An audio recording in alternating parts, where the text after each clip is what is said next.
सौभाग्यवती नारियां अखंड सौभाग्य के लिए बट सावित्री का व्रत आप लोग करते होंगे, कई लोग अखंड सौभाग्य के लिए करेंगे, क्योंकि इस बट के पेड़ के नीचे भगवान विष्णु शंकर जी से विनती करे थे वर के लिए, इसलिए अखंड सौभाग्य का देने वाला, जिसका प्रॉपर्टी का झगड़ा चल रहा हो, अदालत में कोई केस चल रहा हो, किसी भी चीज का केस, अदालत में अगर किसी भी चीज की अगर केस चल रहा है तो बड़ के पत्ते के ऊपर बालू मिट्टी का शिवलिंग बना, बालू रेत का, बड़ के पेड़ के नीचे ही उसकी पूजन करें,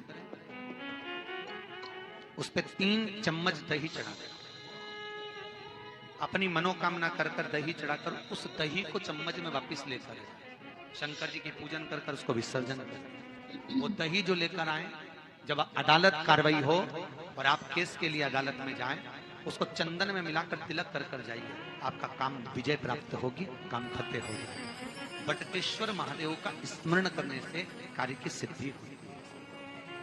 जिस बच्चे का एग्जाम में पास नहीं हो रहा हो, अच्छे नंबर नहीं आ रहे हो, वो भी इस दही का तिलक लगाकर जा सकते। बटकेश्वर ऐसे भगवान शिव विराजमान हैं। 16 श्रृंगार में नारी के हाथ की चूड़ी का कलर अलग हो सकता है, चूड़ी की डिजाइन अलग हो सकती है, चूड़ी अलग हो सकती है, चूड़ी महंगी सस्ती हो सकती है, मंगलसूत्र की कीमत ऊंची नीची हो सकती है, पांव की बिछुड़ी की कीमत ऊंची नीची हो सकती है, कान के कुंडल की कीमत ऊंची नीची हो सकती है। तुम्हारे शरीर पर जितने जितने 16 श्रृंगार हैं उसकी कीमत ऊंची नीची हो सकती है। केवल मंगलसूत्र की डिजाइन बदल सकती है, नाक की लौंग की डिजाइन बदल सकती है, कान के बुंदे की डिजाइन बदल सकती है, हाथ की चूड़ी की डिजाइन बदल सकती है, पांव की पायल की डिजाइन बदल सकती है। केवल नारी के 16 श्रृंगार में एक श्रृंगार ऐसा है जिसकी कीमत जो पहले थी वही कीमत आज तक है और उसकी डिजाइन आज तक नहीं बदली। वो मांग का सिंदूर है, एक जैसी डिजाइन है और एक जैसी कीमत है। सारे श्रृंगार की कीमत अलग है, पर मांग में जो सिंदूर डाला जाता है वो एक कीमत का होता है, एक डिजाइन का होता है और एक जैसा होता है, और वो सबसे भारी होता है। सावित्री यमराज से कह रही है मेरे पति को छोड़ दो। यमराज कह रहा है सावित्री तेरा पति मर चुका है, मांग के सिंदूर को पोंछ दे। सावित्री कहती है पूरा श्रृंगार उतार दूंगी पर मांग का सिंदूर नहीं पूछने दूंगी। तब यमराज ने कहा जब तक तू मेरे मांग का अपनी मांग का सिंदूर नहीं उतारती तब तक तू मेरे पास नहीं आ सकती। भगवान यमराज से सावित्री ने कह दिया मैं भी तुझे वचन देती हूँ यमराज, मेरी मांग में जब तक सिंदूर है, जैसे सीता ने लाइन, लक्ष्मण जी ने लाइन खींच दी थी और सीता पार नहीं जा सकती थी, मैं भी तुझे वचन देती हूँ जब तक नारी की मांग में सिंदूर है तब तक तू उसके पति को उसके सामने लेकर नहीं जा सकता। ये भी मैं तुझे कह देती हूँ। यमराज भैंसे पर सवार होकर सत्यवान को लेकर जा रहा था, सावित्री से वचन पर वचन चल रहे थे, अड़ के पेड़ के नीचे छोड़कर आए। क्या पर वचन चल रहे थे, अड़ के पेड़ के नीचे छोड़कर आए। क्या चाहिए तुझको, क्या चाहिए तुझको, क्या दूं मैं तुझको, कुछ मांग ले मुझसे। सावित्री कहती है क्या दोगे आप, मेरे पति के प्राण दे दो बस वापिस, और कुछ नहीं चाहिए। यमराज यमलोक में प्रवेश करने लगा। मांग के सिंदूर में से थोड़ा सा सिंदूर सावित्री ने केवल हाथ में लेकर अपनी बिंदी पर जो लगाया, सत्यवान को लेकर यमराज अंदर नहीं जा पाया। बाहर खड़े होकर कहता है मांग ले, मैं तुझे एक वचन नहीं, तू बोले तो मैं 2 वचन दे देता हूँ, तू बोले तो मैं 3 वचन दे देता हूँ, तू मांग क्या चाहिए। तब सावित्री ने कहा देना चाहते हो, हाँ। अब यमराज को लगा कि लालच में पड़ गई सावित्री, तब कहा पहला वचन दीजिए मेरे अंधे सास ससुर के नेत्र वापिस आ जाएं। यमराज ने कहा तथास्तु। दूसरा वचन दीजिए मेरे सास ससुर अपने पोता पोती का मुख देखें। यमराज ने कह दिया तथास्तु। यमराज जाने लगे, फिर आग जलने लगी, कहने लगे अब मैं अंदर क्यों नहीं जा पा रहा हूं। सावित्री कहती है तुमने वर दिया है मेरे सास ससुर पोता पोती का मुख देखें, उनके बेटे को तुम ले जाओगे तो पोता पोती कहां से होगा, छोड़कर जाओ। लेकर आ गए।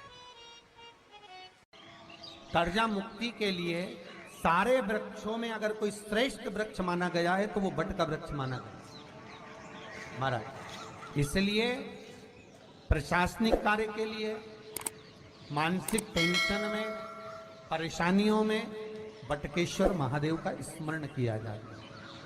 और यदि निवेदन करूंगा, बहुत ज्यादा यदि आपको कर्जा हो गया है, बहुत ज्यादा कर्जा हो गया और वो कर्जा चूक ही नहीं रहा, तो थोड़े दिन बड़ के पेड़ के नीचे आप बटकेश्वर महादेव के लिए 1 लोटा पानी, उसमें थोड़ा सा पिसा हुआ चावल पीस के गला लेना चावल को और पीस लेना, पीस के उस पानी में मिला लेना और मिलाकर उसमें थोड़ी सी हल्दी पिसी हुई डालकर बटकेश्वर महादेव के नाम से बड़ के पेड़ के नीचे अपनी कामना कर कर जो कर्जा हुआ है उस कर्जे का भान देते हुए, स्मरण देते हुए छोड़ दीजिए।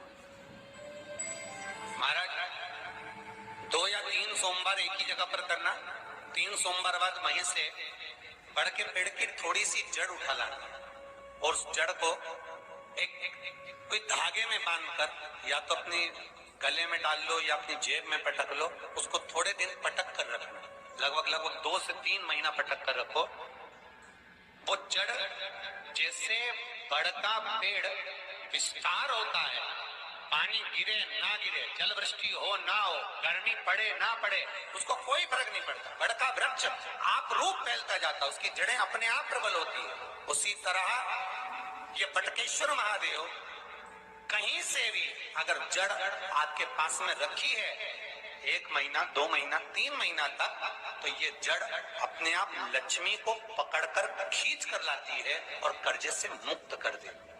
बटकेश्वर महादेव महीने में 1 बार पानी के लोटे में, जल के पात्र में थोड़ा सा दूध डालकर, 5 काली मिर्ची डालकर शंकर को समर्पित करते रहो, तो जिंदगी में कभी घर के अंदर कोई बड़ी बीमारी प्रवेश नहीं कर सकती, कभी जिंदगी में नहीं आ सकती। घर में लड़ाई चल रही है, क्रोध हो रहा है, विवाद हो रहा है, आपस में परिवार टूट रहा है, विवाद हो रहा है, पति पत्नी में झगड़ा हो रहा है, अदालत तक बात पहुंच गई, तलाक तक बात पहुंच गई, तो भी अगर एक श्रीफल को लेकर घर में घुमाकर उस पे लच्छा लपेटकर, तुमरुका जी का नाम लेकर, जिस पति पत्नी में झगड़ा और उसके नाम का मोली लच्छा, लच्छा जानते हो मोली जो हाथ में बांधते हैं, नाड़ा, उसको लपेट कर अगर शंकर जी के मंदिर में ले जाकर उसको समर्पित कर दिया जाए तुमरुका जी के नाम से, तो पति और पत्नी में बैर होना समाप्त हो जाता है, दोनों में प्रेम बढ़ जाता है। तलाक की भी बात चल रही हो तो दोनों में प्रेम हो जाता है, तलाक समाप्त।